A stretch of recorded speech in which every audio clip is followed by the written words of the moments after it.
Hey, what's going on, guys? It's Brandon here for RC Nightmare, and today we're unboxing the Futaba 4PL radio system.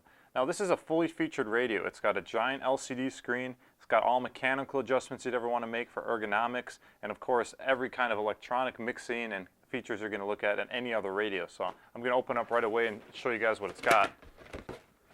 Futaba sells this with a receiver, and so we have manual here. Pretty thick book. I mean, you're going to have a lot to look through with this. This going all the way up to, I don't know, 80, 90 pages worth. So you got a lot of features to play around with and a lot of stuff to read through. Probably a lot of features if you haven't had a radio of this kind in this manual that you've never seen before. So that's why they include a nice booklet with it. Here's how the radio comes. This is the receiver you get. This is an R21004GF 4-channel receiver. These are nice, small, compact units. You got the 2.4 antenna, and I said it in past videos, I'll say it again. This antenna here, I put it in front of my hand so you can see it. This little tip here is the only active part of the antenna. So this length of coax cable here is just like a servo extension. It just gives you extra length to run that little antenna wherever you need it, and this is the only part that needs to be stuck up. You want it as high as you can above everything else in the car, but you don't need to run this whole antenna. So that's the beauty of 2.4, small little tune part here, and the rest of this is just a coax extension. So that's your 4-channel receiver. The radio itself, of course, this is a little adjustment tool for adjusting various things on the radio, and a switch harness. Why would you need this? Well, if you're still running Nitro, they give you one of these just so you can turn your radio on and off, because of course that's done automatically on electrics.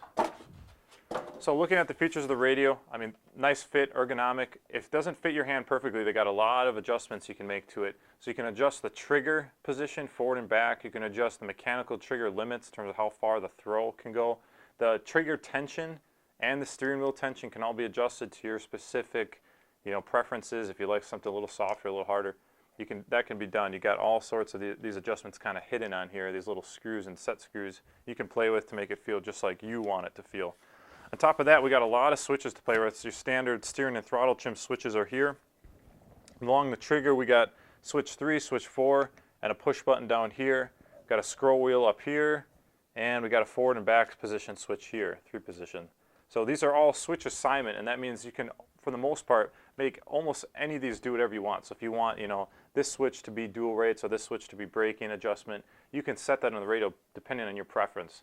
Now this scroll wheel here usually will be used for dual rates, increasing or decreasing steering or throttle response, and this 3-position trigger would be for activating mixes or operating a 3rd channel. Say it for reverse, or maybe you got a plow or some kind of attachment on your RC car, you need a 3-position switch for it. That's going to help. Winches, things of this sort.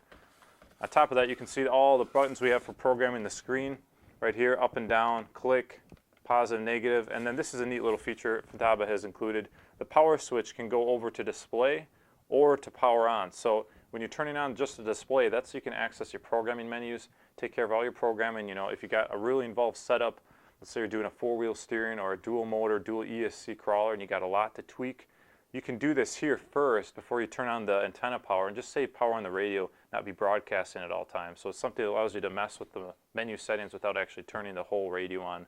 Again, just basically to save power, simplify things a little bit. So I've gone through switch assignment, all these mechanical mixing, all the mechanical adjustments. Now we can look at the electronic mixing. This radio really has everything you're going to need. So if, again, I mentioned crawlers already. If you're into 4-wheel steering crawlers, you're into dual ESC crawlers, you got dual, let's say you got dual engine boat, anything that requires more than the standard steering and throttle channels, this thing can mix for you. So you can program in all those special mixes and they're made just for it. So you can really, really explore the options out there. So 4-wheel steering, you can crab walk, you can adjust all this stuff, and you can tell it, I want this switch to activate or this switch to do it. And you got full adjustment over that. On top of that, you have things like that you usually only see in speed controllers, throttle exponential, steering exponential. These are all curves you can play with to adjust the response of your throttle and steering. Again, like in Castle speed controllers, you see that a lot. You can play with throttle brake curves. You can do that right on the radio here, so it gives you that extra level of programmability without needing another computer to plug your unit into. It's also got some funny things like ABS brakes you can activate, special brake mixing. There's a lot of neat stuff you can play around with.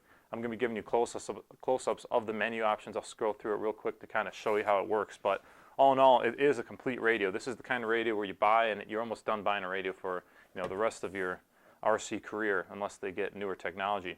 So speaking of newer technology, This runs on the SFHSS type of communication protocol from Futaba. So that's kind of a mouthful, but what that means is it's the super FHSS.